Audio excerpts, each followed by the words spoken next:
What's going on, everybody? Welcome back to my channel. I'm Nikki Miller, wedding videographer of Mae B Films based out of Brooklyn, New York.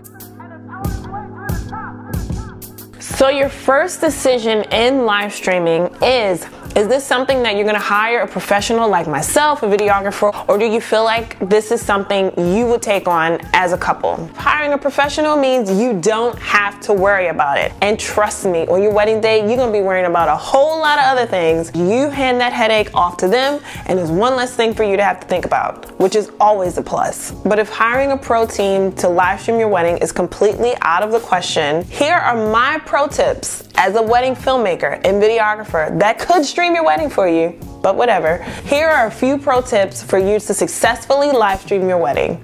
Before we get started, please don't forget to like this video, and if you haven't subscribed to my page already, please take a moment to subscribe. And lastly, you definitely want to click that little bell notification so that you'll be the first to know when I'm posting new content. Okay, so my first tip would be for you to designate 1 or 2 people to handle the live stream.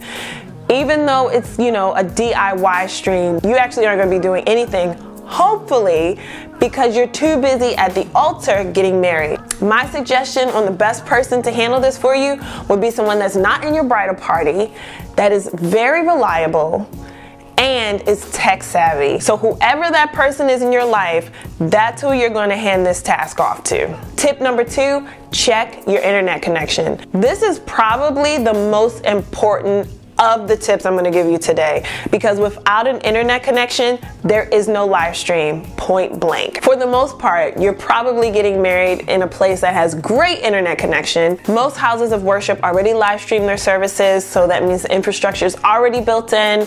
A lot of hotels, because they host conferences, also have really great internet connection. If you're not getting married at a place of worship or a hotel, there is potential for you to run into internet issues, which is why it is so important for you to check the internet connection. This is not something you're going to check the day of the wedding. You'll need to call or preferably visit your venue on a day that's not your wedding to gain an understanding of what their internet setup is. You want your venue's internet to have a fast upload speed. With a faster upload speed, that means you'll have a live stream that is streaming in real time rather than it being choppy and freezing a lot. Tip number 3.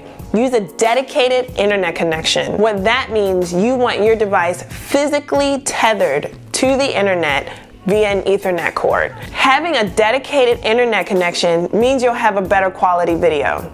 If your ceremony is indoors, having a dedicated internet connection is probably not going to pose too much of a problem.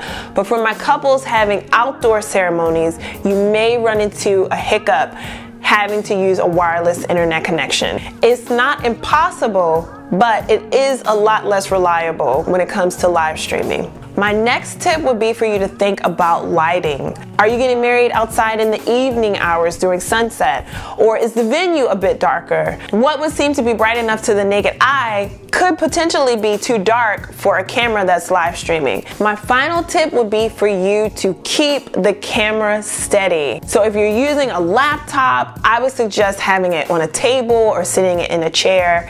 And if you're streaming via cell phone or a tablet, I would suggest you use a tripod for your devices. So those are my suggestions for a successful live stream.